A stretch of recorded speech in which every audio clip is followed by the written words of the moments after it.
नमस्कार। संधि विषयक पाठ्यक्रम के चतुर्थ सप्ताह के 19वें व्याख्यान में आपका स्वागत है। आज का जो व्याख्यान है वह मुख्य रूप से अनेकाल शित सर्वस्य को लेकर आधारित है, अर्थात शित या अनेकाल आदेश होने पर क्या होता है इस विषय को देखना है। और साथ ही साथ यह जो इत विधान के द्वारा संधि में अथवा सुमंत अथवा तिङन्त की पदसिद्धियों में किस प्रकार से कार्य संपन्न होता है, यह विषय भी आज की कक्षा का मुख्य ध्येय रहेगा।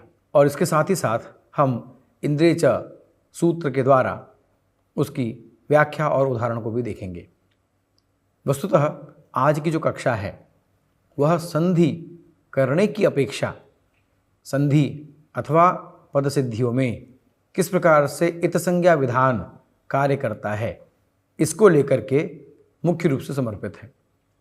और इसके लिए मुख्य रूप से हम अनेकालशित सर्वस्य सूत्र को लेकर के चर्चा करेंगे तथा इसी में जो पौर्वापर्य है उसको लेकर के हम आगे बात करेंगे। अतः आज की जो कक्षा है वह मुख्य रूप से हम ऐसा कह सकते हैं कि यह विषय निर्माण कक्षा है, या आज का जो व्याख्यान है यह विषय निर्माण व्याख्यान है। कॉन्सेप्ट बिल्डिंग क्लास हम इसे आज कह सकते हैं।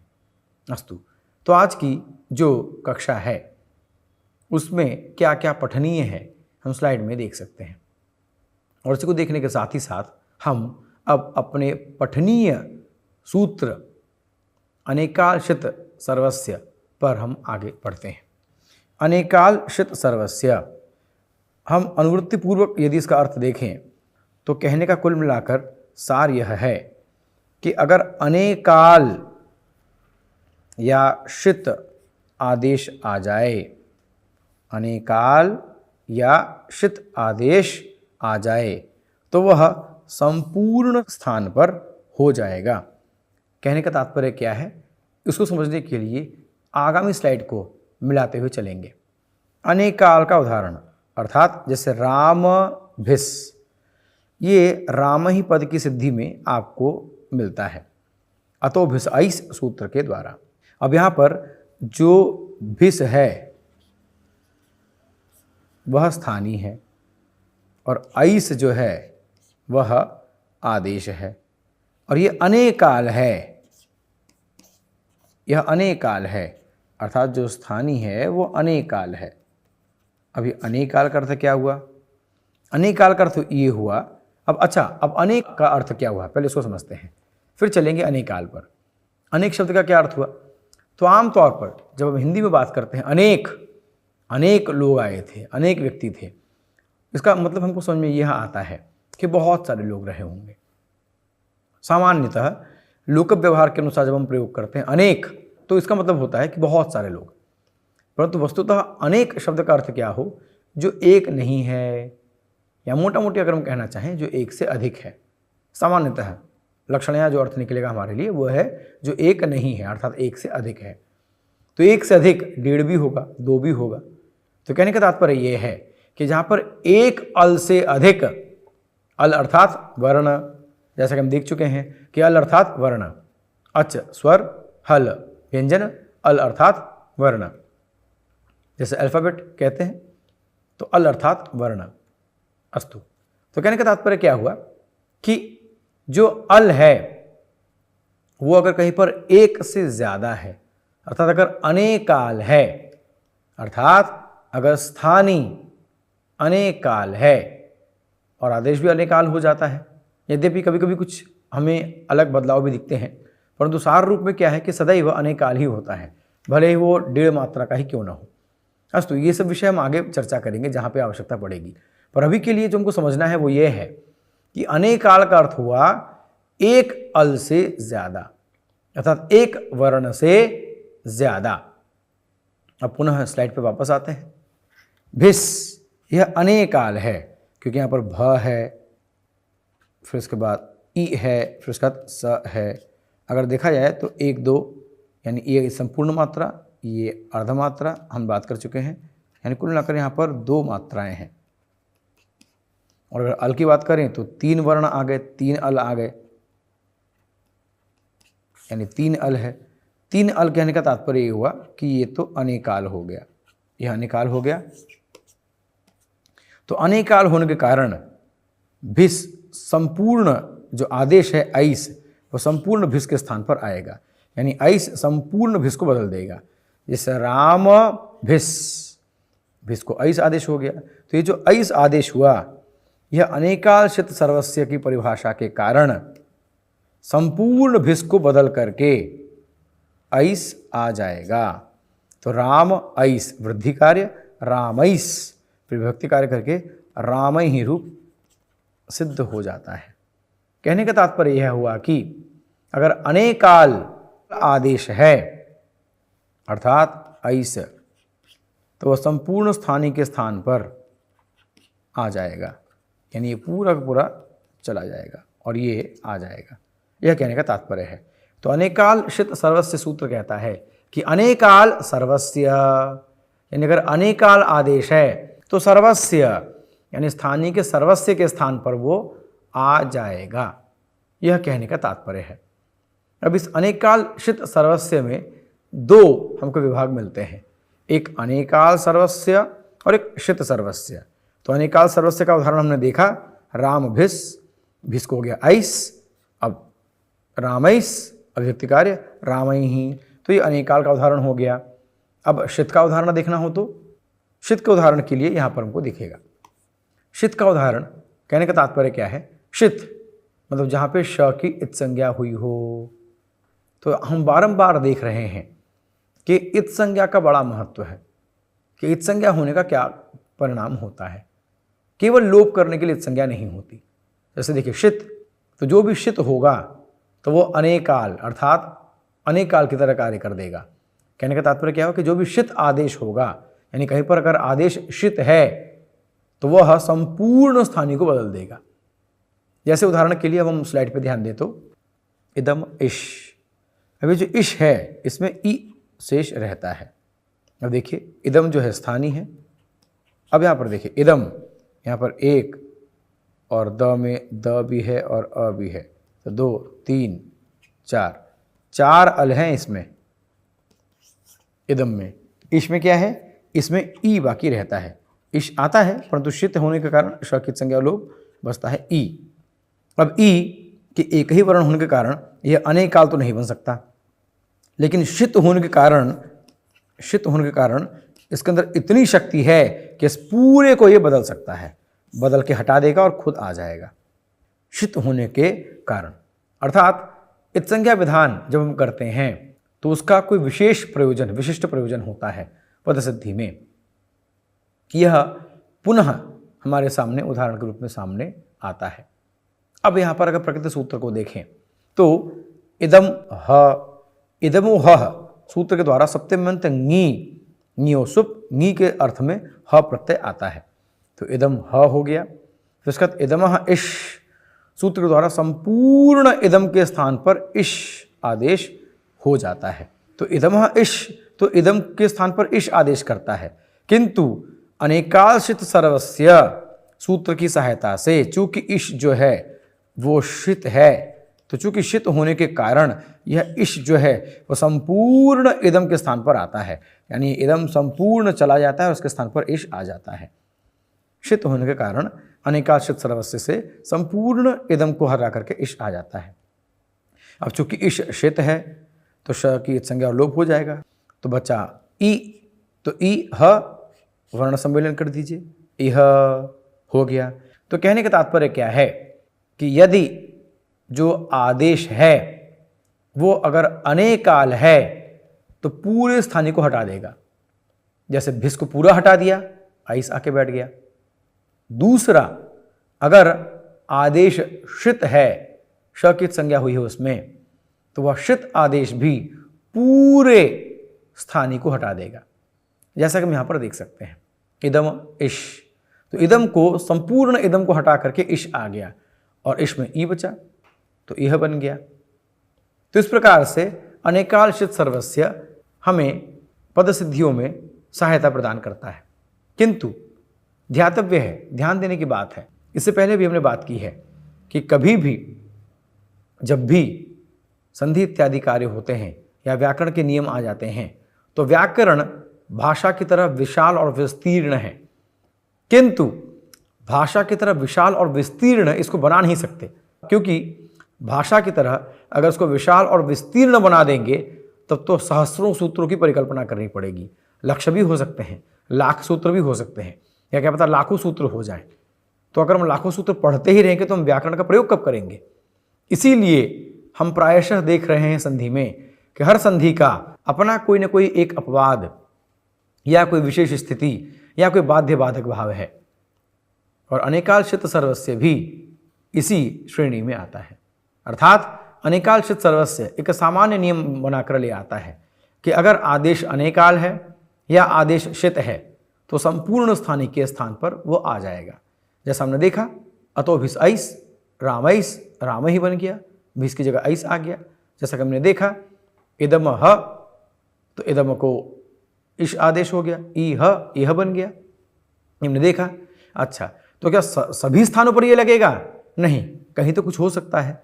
तो इसका भी बाध्य बाधक भाव हमें देखने को मिलता है, जिसको देखने के लिए हम स्लाइड का प्रयोग करेंगे। अनेक काल का अपवाद।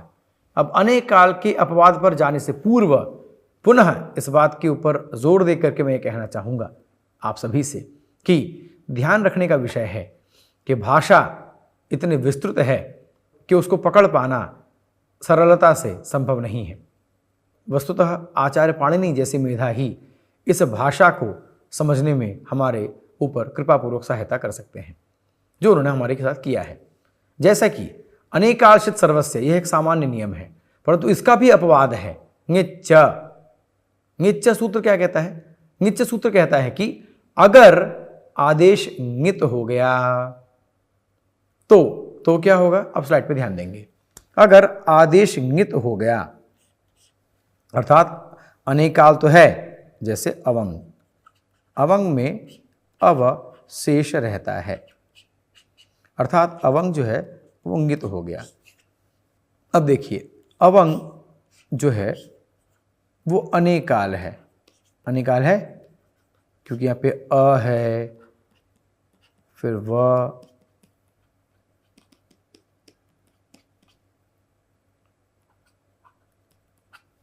अगर ङ को ङित होने के कारण हटा भी दें तब भी 3 अल तो आ ही गए, तो अनेकाल हो गया यह।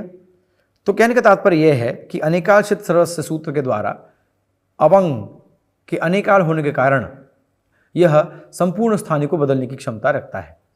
जैसा कि हम देख सकते हैं, यह संपूर्ण स्थानीय को बदलने की क्षमता रखता है, किंतु ऐसा न हो। क्यों?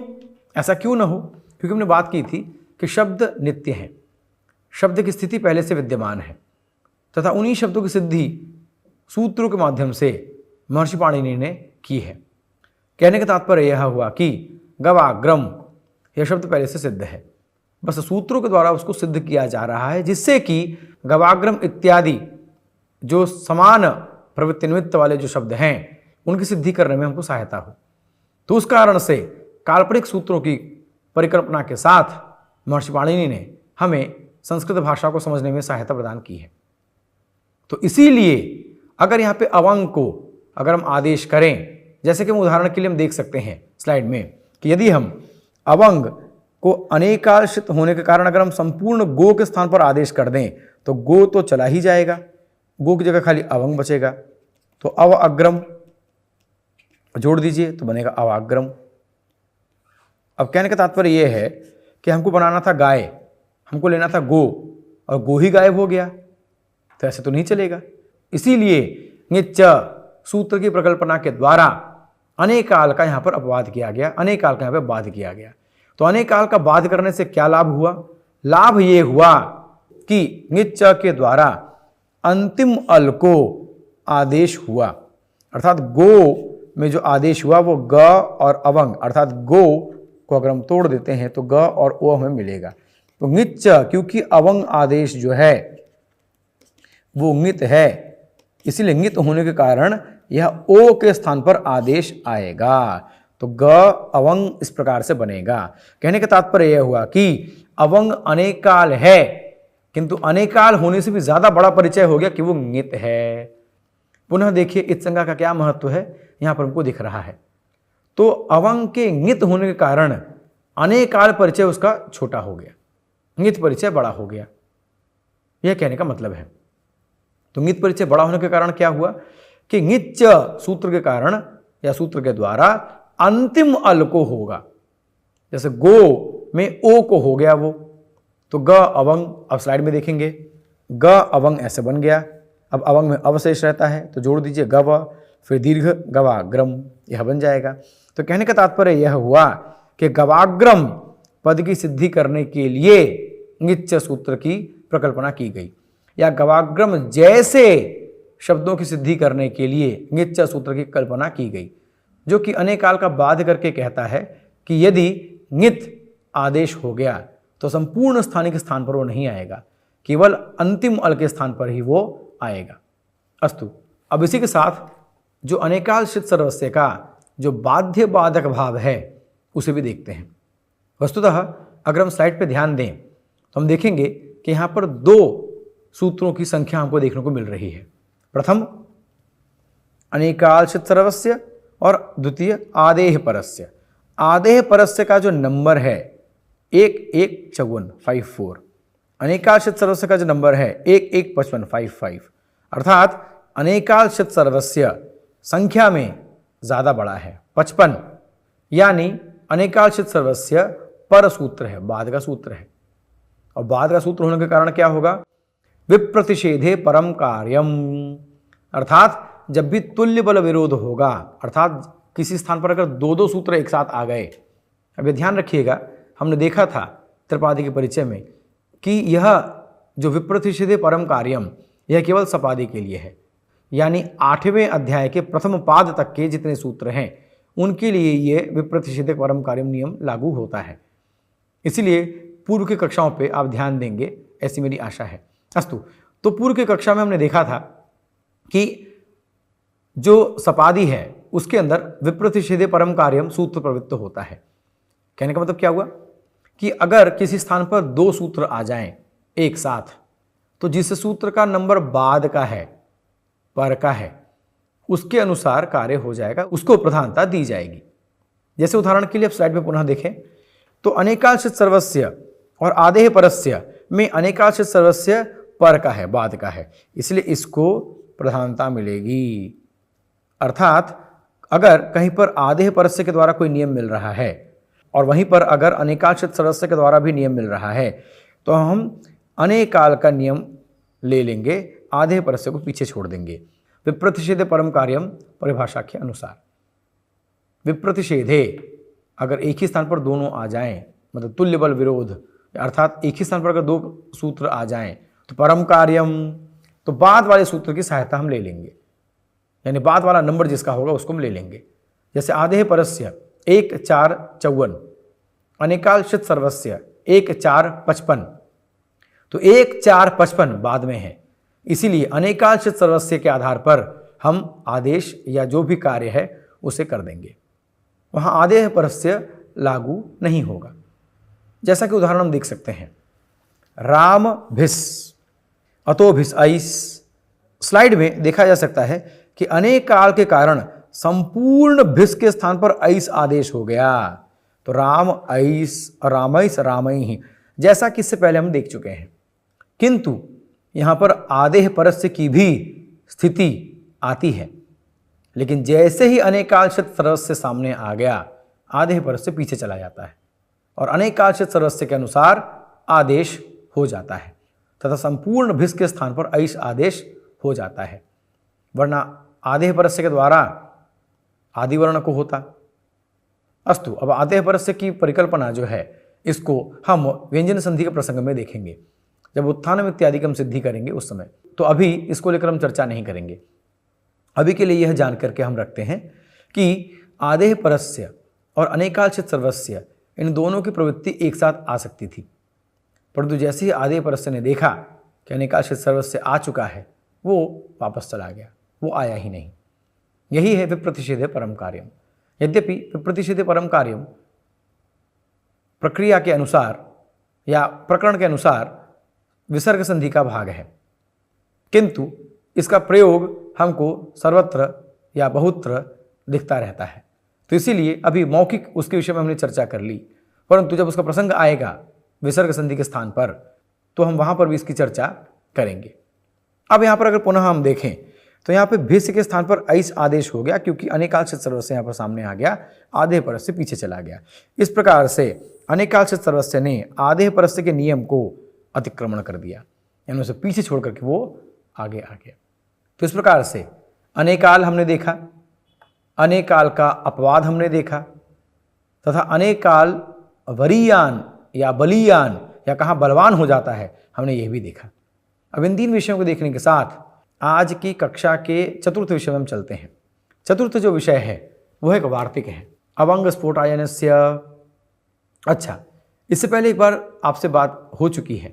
पुनः आचार्य पाणिनि ने अपने अष्टाध्यायी में, अपने व्याकरण के ग्रंथ में आचार्यों का उल्लेख किया है, एवं आचार्यों का उल्लेख करने के पीछे तात्पर्य यह माना जा सकता है कि सम्मान के लिए उन्होंने ऐसा प्रयोग किया है, तथा जहाँ जहाँ आचार्यों के मत का उल्लेख हमें प्राप्त होता है वह वैकल्पिक होता है, जैसा कि लोपः शाकल्यस्य की स्थिति में हम देख चुके हैं।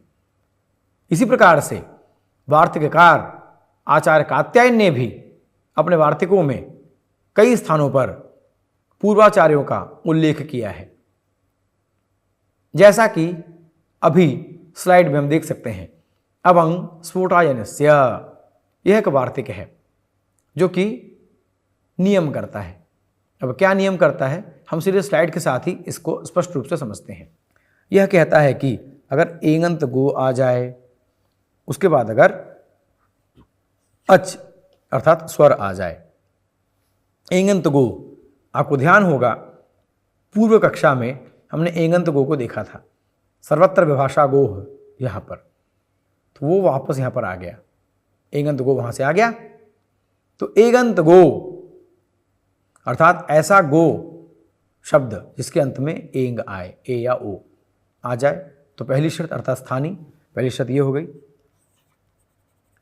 दूसरी शर्त क्या है, अच बाद में स्वर आ जाए, तो क्या होगा, तो यहाँ पर अवंग आदेश हो जाता है, तो अवंग आदेश हो जाएगा।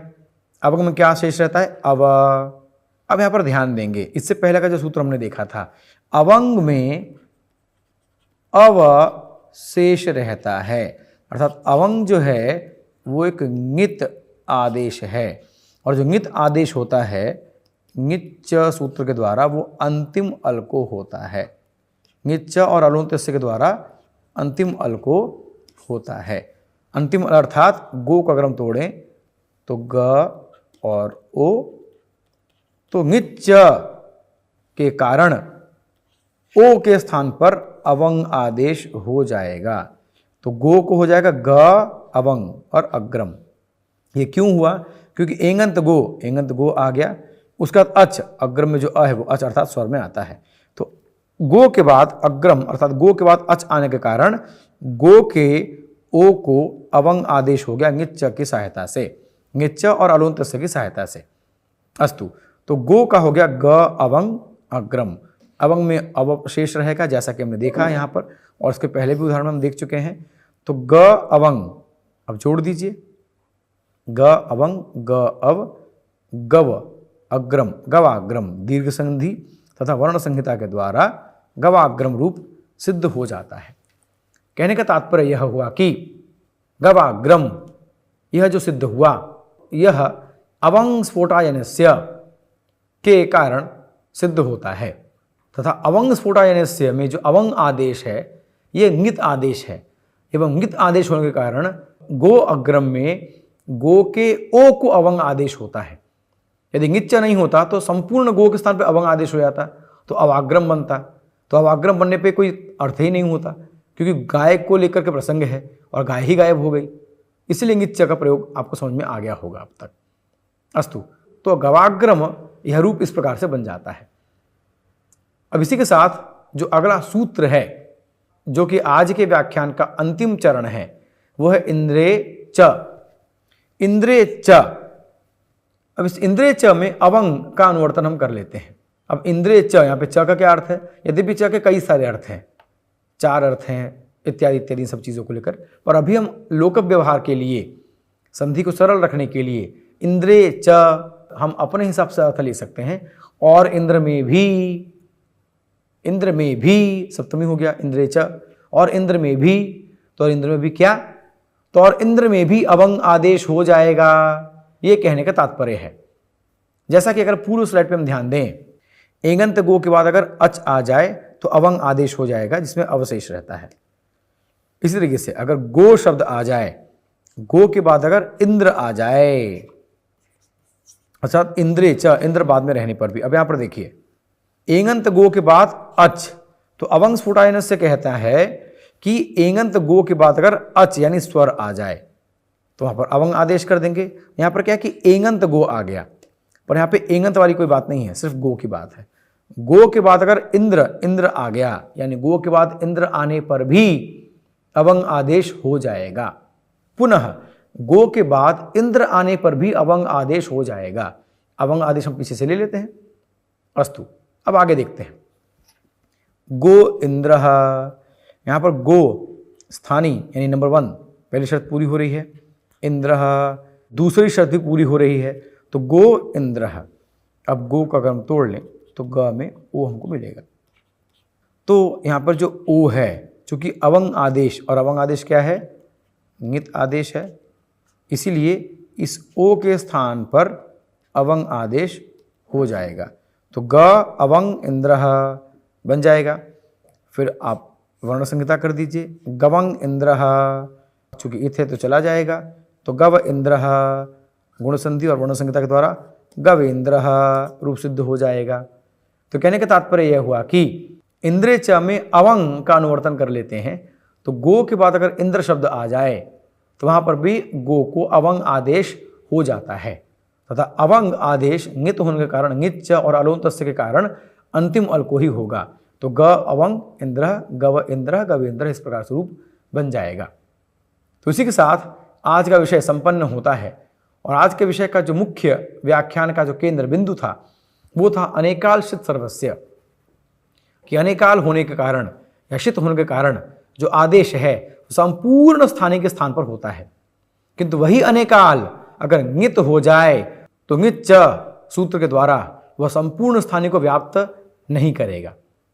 तो ङित च और अलोन्तस्य, अलोन्तस्य सूत्र क्या देता है कि वो अंतिम अल को करेगा, अर्थात ङित च और अलोन्तस्य सूत्र के कारण हमें यह पता चल जाता है कि अवंग आदेश जो हुआ वो अंतिम अल को होगा। तो इस प्रकार से गवाग्रम, गवेंद्र इत्यादि रूप बनेंगे। तो अनेकालशित सर्वस्य, ङित च और अनेकालशित सर्वस्य किस प्रकार से आदेह परस्य को पीछे छोड़ के आगे बढ़ जाता है, अर्थात विप्रतिषेधे परम कार्यम का एक और उदाहरण। और इसी के साथ इन उदाहरणों को और विप्रतिषेधे के तत्व को और इसी के साथ साथ अनेकाल, शित और ङित आदेश का जो मर्म है इसको समझते हुए आप आज के व्याख्यान को संपूर्ण करेंगे, तथा इसके साथ जो हमने संधियां सीखी इसको अच्छे से आप लेकर के आगे बढ़ेंगे। एवं इसी के साथ आज का व्याख्यान संपन्न होता है। आप सभी को हार्दिक धन्यवाद।